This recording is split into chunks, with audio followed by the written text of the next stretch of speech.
Greetings and beyond the new. It is Sunday, the 22nd of February, and while I didn't have time this week to make a full-length video for the channel, I do have about 20 minutes to myself to just sit down and talk about the upcoming set. March of the Machines, coming out in March, I believe, or maybe April. April of the Machines. It's a brand new set. With it is coming a brand new story, and obviously I just wanted to sit back and chat with all of you quickly about my thoughts and feelings about it. So let's begin with what we know.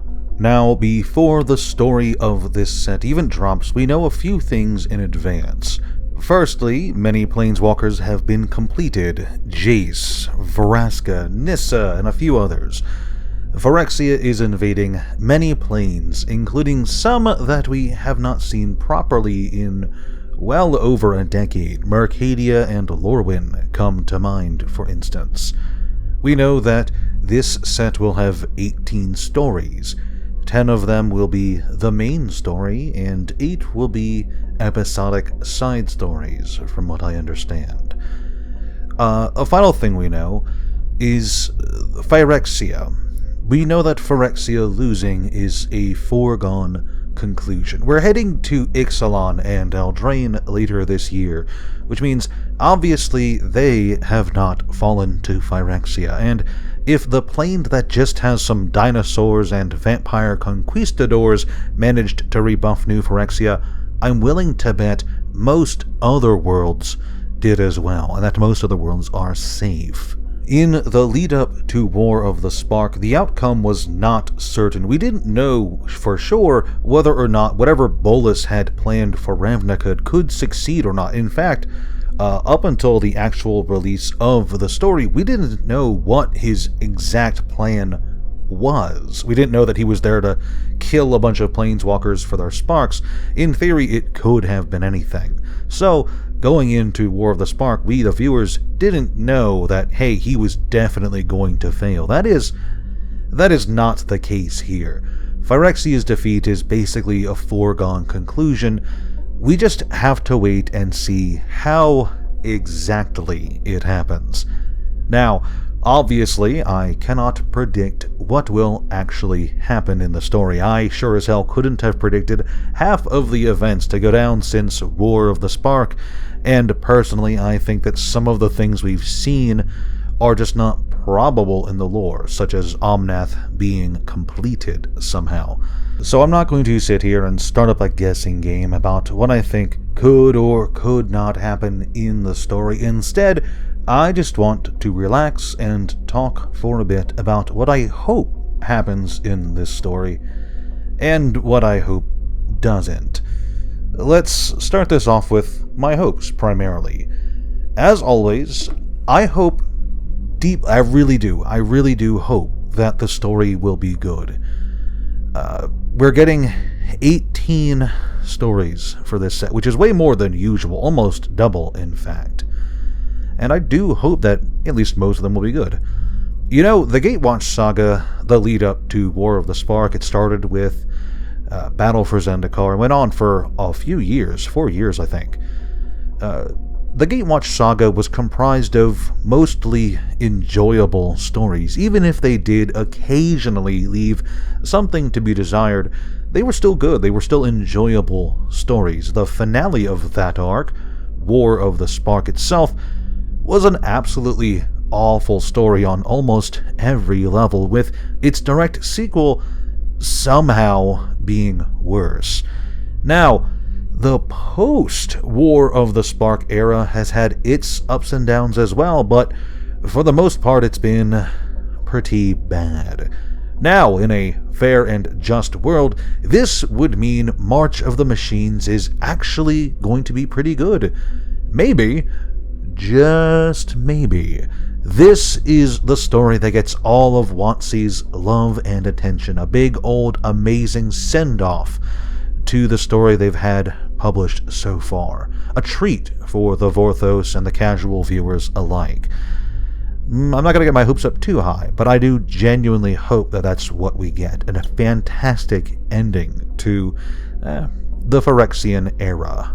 Now, my next hope is that with the conclusion of March of the Machines, we move on from the Gatewatch and the kind of stories associated with the Gatewatch. Too much comic book level storytelling and not enough fantasy. We've been with the Gatewatch now almost non-stop since like 2015, 2016.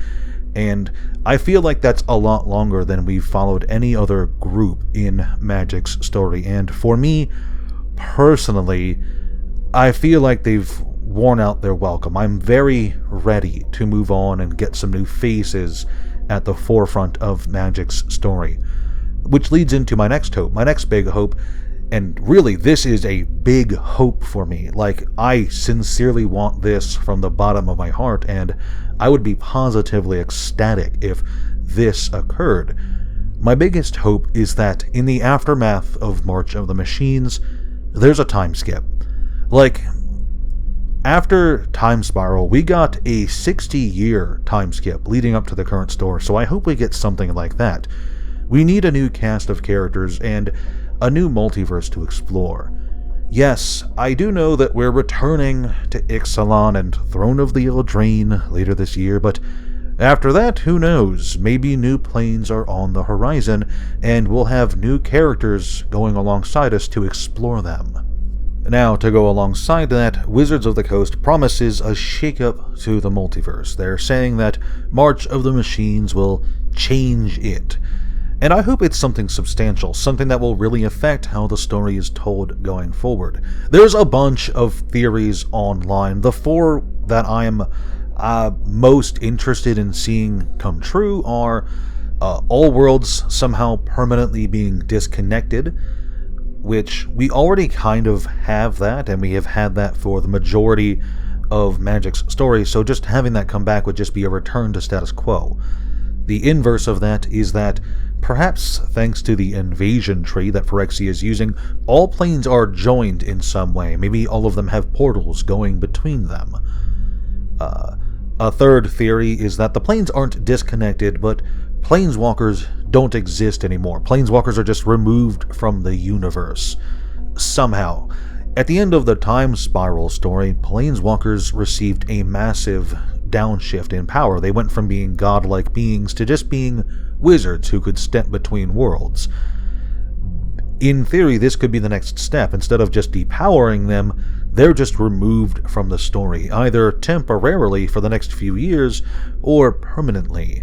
And of course, the inverse of that is that somehow, someway, at the end of the March of the Machines story, Old Walkers are back. The Planeswalkers get access to their Old Walker level of power. Now, Old Walkers could probably trounce all over New Phyrexia, so that would be a sight to see.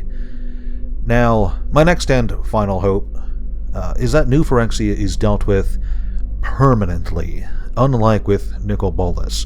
One of the many gripes I had with War of the Spark is that Bolas wasn't actually removed from the picture. He was set aside, put on timeout with his big brother watching over him, just in case Wizards needed to pluck him back into the story to drum up sales at a later date. That hasn't happened yet, but it's not off the table. I do sincerely hope that New Phyrexia, or at least this specific Phyrexia, the one that originates on Argentum Mirrodin, is dealt with permanently, and that the Phyrexian threat is finally erased from the multiverse. I have a few reasons for that, but the biggest one is that the acceleration of how dangerous Phyrexia becomes makes it hard for anything else to stand up against it as a potential interesting villain in the Magic multiverse. And I'm all for having more interesting villains show up.